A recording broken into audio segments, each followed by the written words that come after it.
사도행전 25장 1절에서 22절까지입니다. 사도행전 25장 1절에서 22절까지고 함께 읽을 곳은 1절서부터 12절입니다. 1절서부터 12절. 제가 한 절, 여러분이 한 절 서로 교독하겠습니다.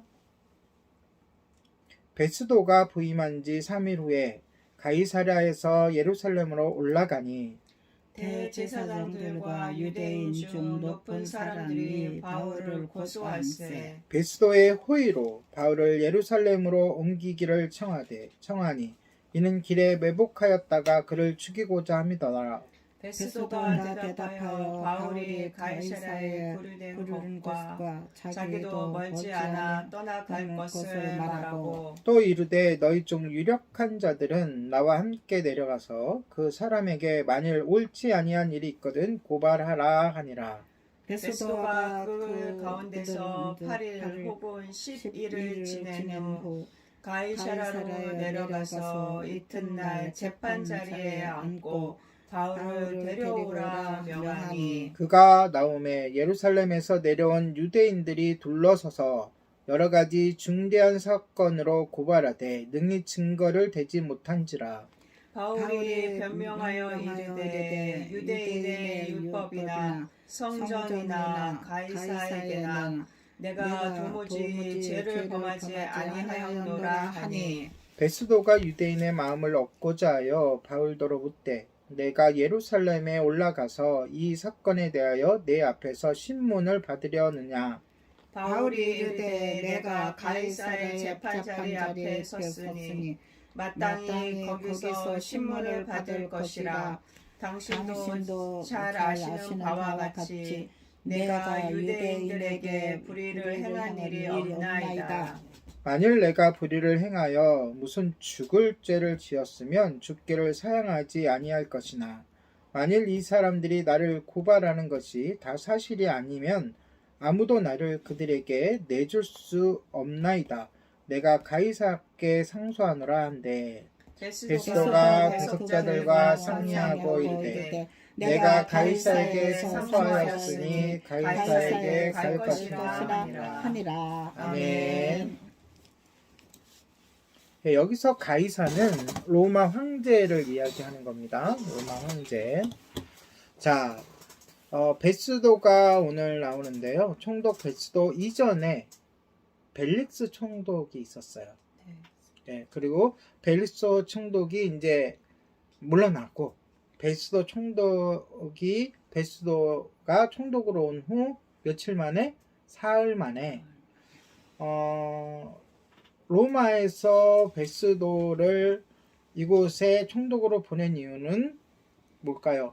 이스라엘, 식민지인 이스라엘을 로마법으로 잘 다스리라고. 그쵸? 그런데 이스라엘의 중심지는 예루살렘이잖아요.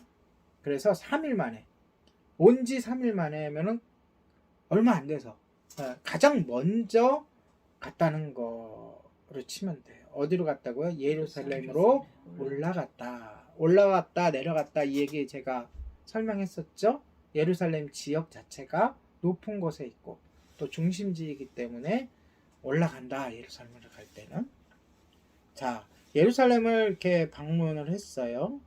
어떤 자격으로? 총독의 자격으로. 그러니까 새로 부임하면 보통 부임한 지역이 어떤가 이렇게 살펴보잖아요. 그 첫 지역이 가장 중요한 예루살렘으로 갔다는 거죠. 예루살렘에 있는 동안 대제사장과 유대교 지도자들이 바울에 대한 이야기를 베스도에게 했어요. 그에 대한 이제 나쁜 얘기를 했겠죠. 고소를 다시 했겠죠. 제가 지난주에 얘기했지만 총독이 바뀌는 것은 재판 자체가 리셋이 되고 다시 말해서 처음으로 다시 돌아가는 거랑 똑같다라고 말씀을 드렸어요. 네. 베스도가 이제 새로 부임했으니까 사람들하고 그 식민지 사람들하고 잘 지내려고 할 거 아니에요, 그렇죠? 예. 그것을 기회로 삼아 가지고 예, 어떻게 요구를 해요? 바울을 예루살렘으로 이송시켜서 예루살렘에서 재판을 받게 해주십시오 라고 강력하게 요청을 합니다. 본문을 보면 그들은 베스도가 호의라는 건 뭐야? 잘 보이려고, 예, 배려하려고 그들의 주장을 받아들일 것이라고 믿고 이렇게 주장을 한 거예요. 우리는 이 말에 이들의 주장에 어떠한 정치적인 동기가 있음을 파악할 수가 있죠. 이전에 바울이 예루살렘에서 가이사랴로 간 이유 또한 그들이 음모가 들켰기 때문에 천부장이 바울을 보호하기 위해서 보낸 거잖아요. 그렇죠? 동일한 냄새가 나는 거예요. 자, 유대인들과 로마인들 사이에 아무리 좋은 상황이 지금 전개되고 지금 분위기는 좋잖아요. 그렇죠? 로마 총독이 자기네를 보러 온 거예요. 그리고 호의를 베풀고 있는 거죠.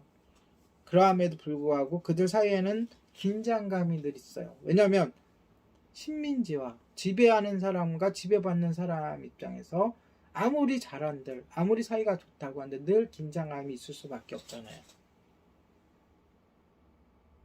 그리고 만약에 베스도가 이들의 주장을 받아들여서 호의를 베푼다고 하더라도 그들을 위한 것이 아니라 그들을 진정시켜서 그들에게 잘 보여서 궁극적으로는 로마의 이득을 위해서 그렇게 할 거예요.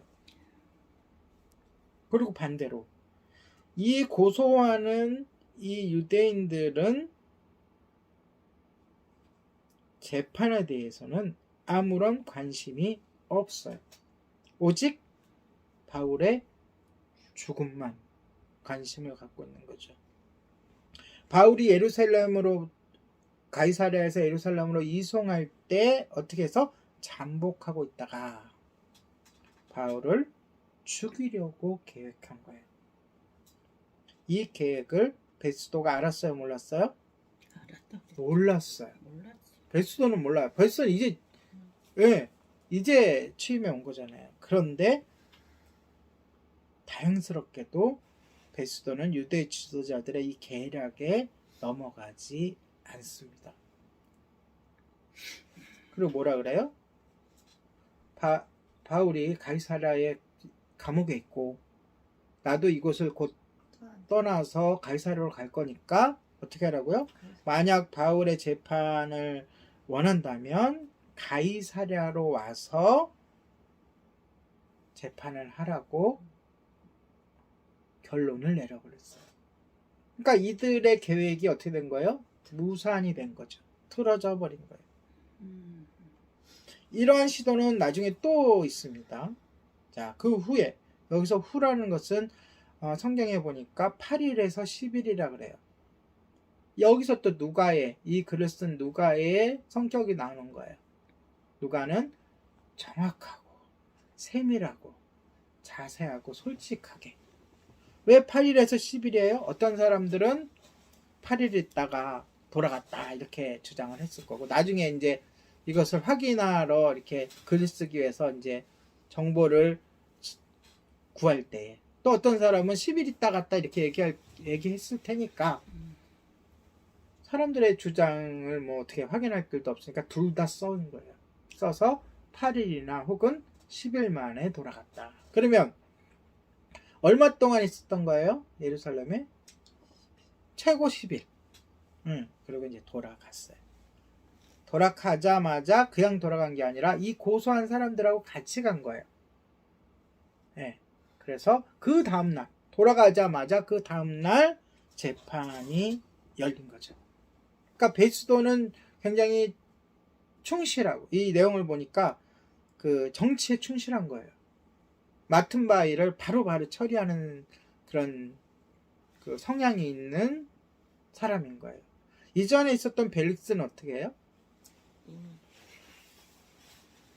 뇌물을 받을까도 생각하고 또 2년 동안이나 구류해 두고 수시로 만나면서 혹시 뭔가로 좀 얻을 게 있을까 이런 스타일이라면 이 베스도는 또 임기 초기도 하고 예, 바로바로 일을 처리하는 것을 볼 수 있고 또 신중한 것을 볼 수 있어요. 나중에 보면 자기의 판단을 냈음에도 불구하고 또 나중에 이제 제가 설명할 거지만 아그리빠 왕이라는 그 왕이 방문하니까 또 그 앞에서 또 이 기회를 또 재판의 기회를 열어가지고 또 확인하고 네.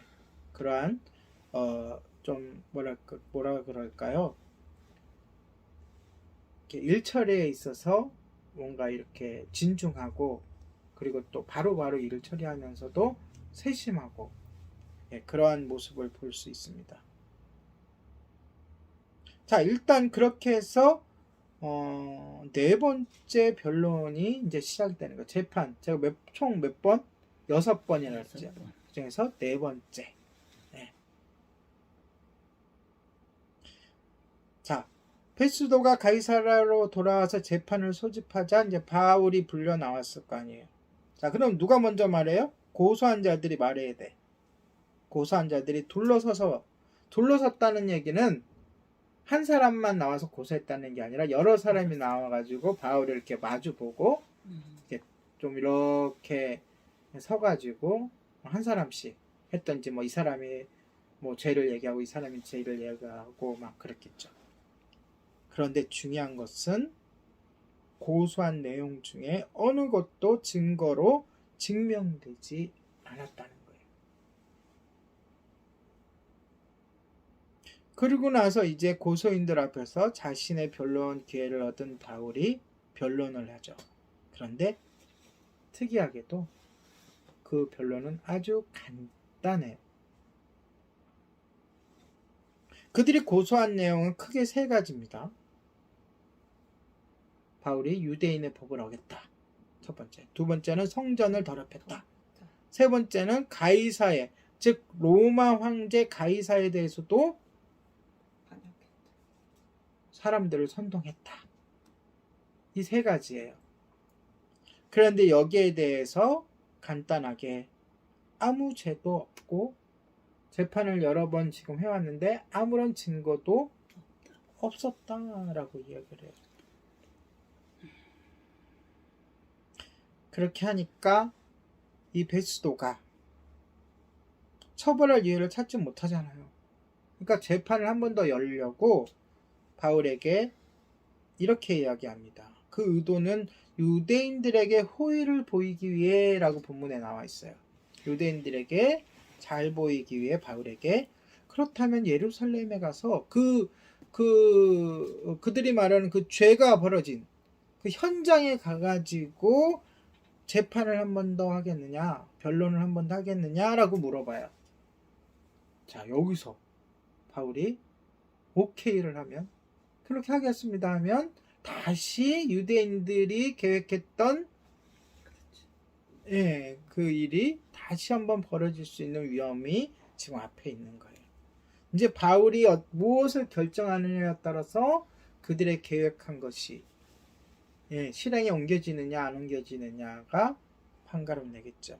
그런데 바울은 지금 몇 년 동안 적어도 2년을 넘게 감옥에 갇혀 있었어요.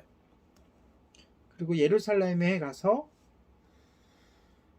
동료들도 한번 만나보고 싶고 또 예루살렘 성전도 보고 싶었을 거예요. 그러나 그는 이미 아마 성령님께서 강력하게 알려주셨겠죠. 유대인들의 속임수를 알고 있었어요. 그의 말을 비춰보면 분명히 그는 알고 있었던 거예요. 왜냐면 과거에도 그런 전례가 있으니까. 그는 한 번 더 재판을 해서 그의 결백을 주장할 좋은 기회가 될 수도 있었지만 유대인의 증오와 또 요 속임수를 알고 있었기 때문에 이렇게 얘기합니다. 자신이 그들이 주장하는 것 중에 어떤 불의를 행했다면 처벌을 기꺼이 받겠다고 합니다. 심지어 죽임까지도 당하겠다. 사형까지도 당했겠다라고 얘기해요. 그럼 이거를 반대로 얘기하면 자신은 어떻다? 결백하다라고 한 번 더 얘기하면서 유대인들이 바울을 몇 번 재판했어요? 3번을 재판했어요. 그러나 죄를 찾지 못했다고 하고, 바울은 유대인들이 바울의 죽음을 보기 전에는 멈추지 않을 것이라는 것을 마음속에 알고 있었기 때문에 마지막 재판으로 무엇을 선택해요? 로마 황제 가이사에게 상소를 했습니다. 이 상소는 오늘날의 상소랑은 좀 달라요. 오늘날은 1차 재판이 끝나서 그 재판 결론에 대해서 불만이 있고 또는 받아들이지 못할 때에 2차 재판을 하는 것이 상소인데, 자, 지금 1차 재판이 끝났어요, 안 끝났어요? 1차? 네, 지금 여기서 안 끝났잖아요. 끝났잖아요. 아직 결론을 안 내렸잖아요. 다시 리셋해서 다시 1차 재판을 하고 있잖아요. 네, 그러함에도 불구하고 로마 황제에게 황제 앞에서 재판을 받고 싶다는 거예요. 그것을 상소라고 번역을 한 거예요, 우리나라 말로. 그런데 아무 죄나 로마 황제 앞에 가서 재판을 받을 수가 있어요? 그럼 로마 황제는 재판하다가 인생 끝나게? 그게 아니라 로마와 관련된, 로마에 큰 피해를 줄 수 있는 죄만 로마 황제 앞에 가서 상소를 하는 거죠. 그런데 지금 바울의 죄가 몇 가지였어? 3가지라고 이제 크게 보면 그 중에 한 개가 걸리는 거예요. 그 유대 법을 어기지 않았다, 로마는 상관이 없어. 성전에 이방인을 데리고 갔다, 안 데리고 갔던 로마에는 아무런 상관이 없어. 그런데 마지막 사람들을 선동했다. 반역이 아니에요. 그러니까 반역으로 갈 수 있는 한 과정이죠. 출발점. 선동했다. 이것은 이렇게 유추하다 보면 말 그대로 로마에 반역을 할 수가 있으니까 이거는 황제 앞에서 재판을 받을 수 있는 거예요. 자, 로마 시민은 바울 가이사 앞에서 상소할 권리가 있어요. 이런 죄라면, 큰 죄. 이건 결론이, 죄를 지었다면 결론이 뭐예요? 죽을 수밖에 없는 거잖아요. 그렇죠? 그러니까 권리가 있어요. 유대인들이 사도행전 24장에 우리가 다뤘어요. 24장 5절 6절에서 바울의 심각한 정치적인 죄목으로 고소한 것이 바울이 오히려 로마에 갈 수 있는 기회가 된 거예요. 상속거리가 된 거예요. 아까도 얘기했지만 로마 왕자 가이사에게 상소할 정도의 죄목은 그런 정도, 정말로 반역을 하거나 심각한 그 사회 혼란을 일으키거나, 네. 그래서 그 결과가 사형일 수밖에 없는 그러한 죄가 돼야 로마 황제 가이사 앞에서 재판을 받을 수 있는 거죠. 사실 사건만으로 보면 바울의 사건은 황제의 관심을 끌만한 사건이 아니에요. 네. 자기 식민지 어디 변방에서 일어난 자기들끼리의 다툼인 거죠. 그러나 유대인들이 이 다툼을 왜곡해서 고소했잖아요.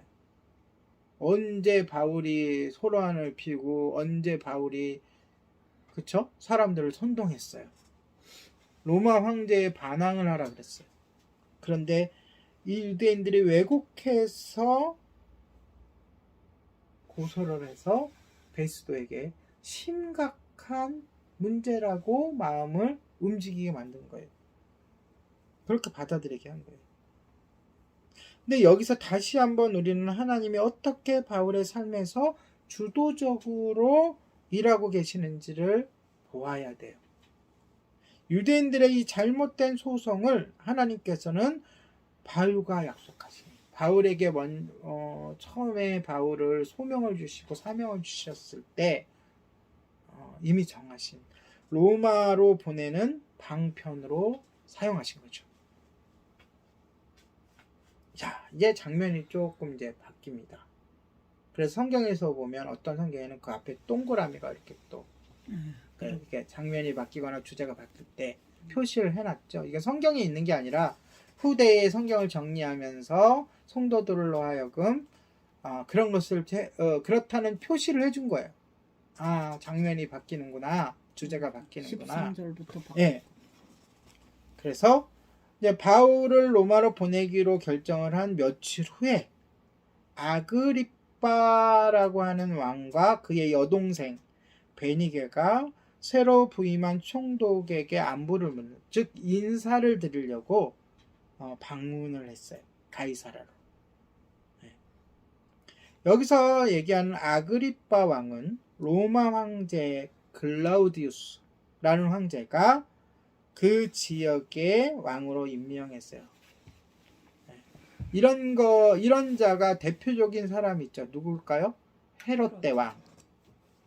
그러니까 로마는 식민지를 점령하면 정치적으로는, 군사적 정치적으로는 누구를 보내요? 총독을 보내서 다스리게 하고, 그리고 그 지역의 유력한 사람들, 그 지역의 마음을 다스려야 되잖아요. 또 정치적으로나 뭐 법적으로나 군사적으로는 직접 다스리고, 이렇게 마음을 다스리기 위해서는 그 지역의 유력한 사람을 뭘로 세워요? 왕으로 세워요. 그러니까 유대인을 다스린다고 해서 유대인을 왕으로 세우는 게 아니라 그 지역에, 다스리는 지역에 큰 행사, 뭐 부자라던가 큰 영향력을 미치는 사람들을 왕으로 세워요. 어떠한 무슨 족보라든지 어떠한 그런 게 있겠죠. 영향력을 끼칠 수 있는, 예, 그런 사람이라는 거예요. 그 사람의 이름이 뭐라고요? 아그리빠. 그리고 혼자 온 게 아니라 그의 여동생 베니게와 같이.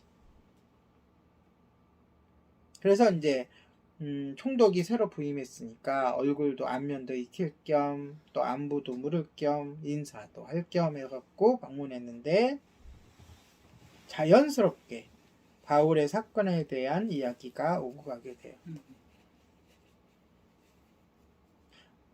이제 베스도의 성격이 나오는 거죠. 고민을 혼자 하는 게 아니라 좀 이렇게 좀 나누어서, 그러면서 그 상황을 나름 자세하게 설명을 해줘요. 정황을. 문제의 소송이 바울이 다시 살아났다고 주장하는 그리스도라는, 즉 예수라는 사람에 대한 뭐라고요? 종교적 논쟁이다. 이게 이제 베스도가 내린 재판의 결론이에요. 이것은 무슨 범죄에 의한 게 아니라 그들의 종교에 대한 문제구나 라고 결론을 이미 마음속에는 내린 거죠. 그래서 결론적으로 바울을 누구에게 보내기로? 황제 가이사에게 보내기로 했다라고 얘기를 해요. 그 얘기를 들은 아그리빠 왕은 그 소송에 대한 관심을 보이게 됐어요. 이 관심도 하나님이 보이게 하신 거예요. 네. 그래서 자기가 직접 바울의 이야기를 들을 수 있는지를 묻고 베스도는 이를 허락했죠. 그리고 또 바로 다음날, 이 다음날이라는 단어가 그 베스도의 어떠한 그 성격인지, 베스도가 어떠한 자세로 총독의 임무를 하고 있는지를 계속해서 얘기해 주는 거예요. 그러니까 아그리빠 왕과 이제 그 바울의 얘기를 더 듣고 이제 하자라고 결론을 낸 바로 그냥 다음 날, 예, 그 바울을 불러가지고 이제 여섯 번째 변론이라 그랬잖아요, 그렇죠? 다섯 번째, 원래 계획에는 없던 거예요, 이거는. 원래 계획에는 없던 거잖아. 왜냐하면 바울이 로마 황제에게 상소를 했기 때문에 이제 로마 황제 앞에서 재판을 받으면 되는데 하나님께서 끼워 넣으신 거죠. 의도적으로. 그래서 그 아그리빠 왕의 앞에서 변론한 내용도 우리가 얻어야 될 교훈이 크기 때문에 오늘 설교는 여기까지가 마무리고 다음 주에 그 내용을 따로 빼서 함께 나눌 거예요. 자, 비록 사도 바울에 대한 소송이 얼마나 됐어요? 2년을 넘겼어요. 뭐 예루살렘부터 따지면 한 2년 몇 개월이 됐겠죠. 그럼에도 불구하고 하나님은 계속해서 끊임없이 바울의 삶 속에서 일하고 계셨어요. 아멘. 예. 여러분, 여기서 우리가 뭘 얻어야 되느냐? 하나님의 시간은, 하나님의 계획표는 우리의 시간과 우리의 계획표와 다르다는 것을 우리는 얻고 인정하고 고백하고 하나님을 신뢰해야 해요. 우리는 때로 자주 주님의 방법에 대해서 조바심을 느낍니다. 왜 안 되지? 왜 안 해주시지? 그리고 더 나아가서 더 심각해지면 의심까지 하게 돼요.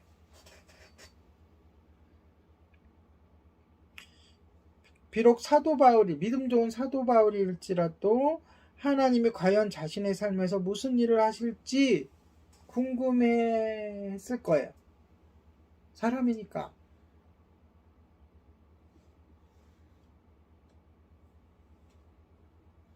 그리고 이제 4번째 재판을 이어서 5번째 재판이 기다리고 있죠. 지칠만도 하죠. 아그리빠 앞에서의 바울. 그는 하루만이지만 아마 잠을 못 이뤘을 것 같아요. 왜냐? 아그리빠 왕 앞에서 무엇라고 이야기할지를 준비했을 것 같아요. 바울 성격에는 오히려 힘들어하지 않고 나에게 한 번 더 기회가 있구나. 복음을 증거할. 그래서 즐거운 마음으로 밤을 새 가지고 그것을 준비했을 것 같아요. 이미 여러 번 재판을 통해 가지고 이미 숙련이 됐잖아요. 단련이 됐잖아. 그리고 이렇게도 얘기하고 저렇게도 얘기하고. 왜냐? 다음 주에 기대하세요. 아멘. 바울이 어떻게 그 왕 앞에서 복음을 전하는지. 그 왕이 깜짝 놀랄 정도로 복음을 전합니다. 그러니까 기쁜 마음으로 기대해 주시기 바랍니다. 우리의 삶 속에서도 장애물들이 계속해서 우리 앞에 놓여져 있어요. 그쵸? 저도 그렇잖아요.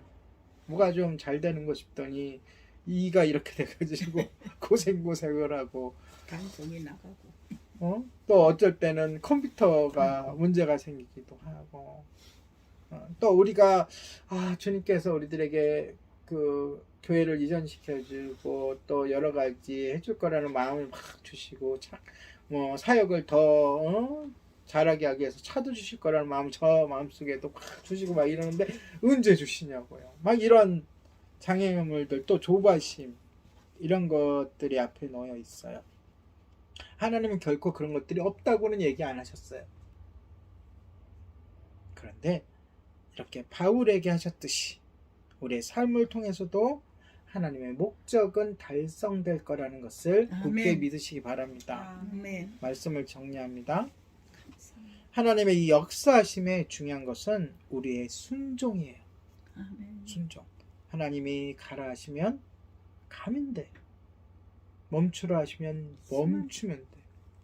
그럼 기다리라고 하시면 어떻게 하면 돼요? 기다리면 돼요.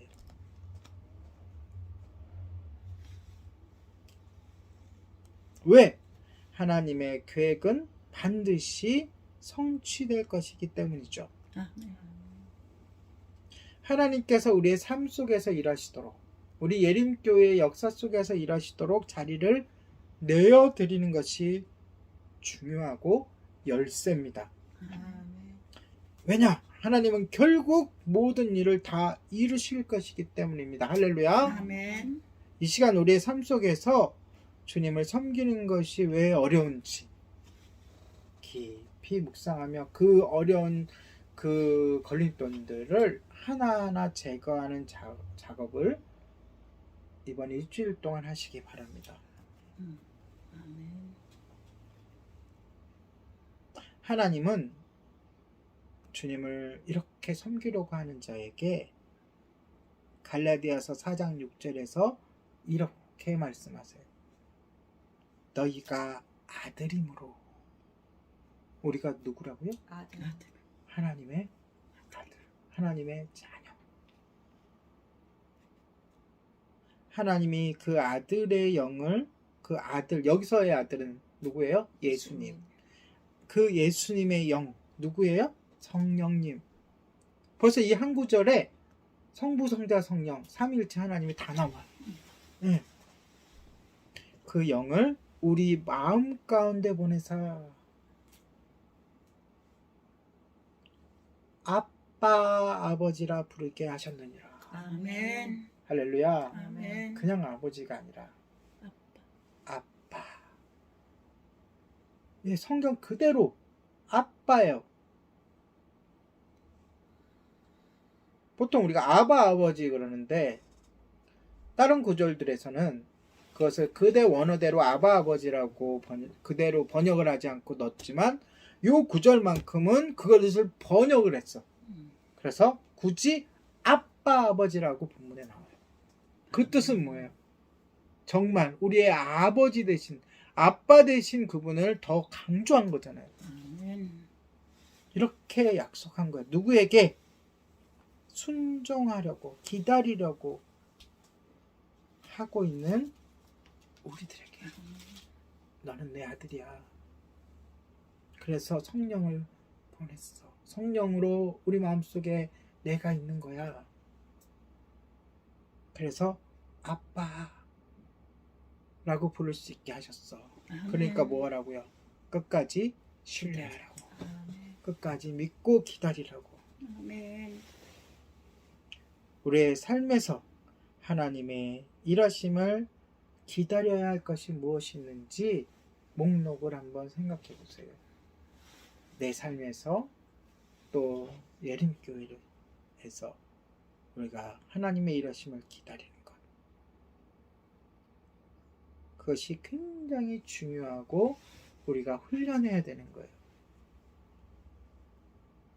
주님의 선하심을 의심하지 마시고 끝까지 신뢰하는 우리 모두가 되기를 예수님의 이름으로 축복합니다. 아멘. 기도하겠습니다. 우리와 끝까지 함께 하시고 인도하시는 하나님 아버지, 주님을 섬기고 기다리는데 인내하게 해 주시옵소서. 주님께서 모든 것을 주관하시는 하나님이심을 감사드립니다. 우리의 삶에서 연속적으로 장애물에 직면하더라도 그 시련을 통해 하나님께서 우리를 돌보아 주실 것을 굳게 믿습니다. 감사를 드리며 예수님의 이름으로 기도합니다. 아멘. 아멘. 우리의 아빠 아버지 되시는 하나님을 찬양합니다.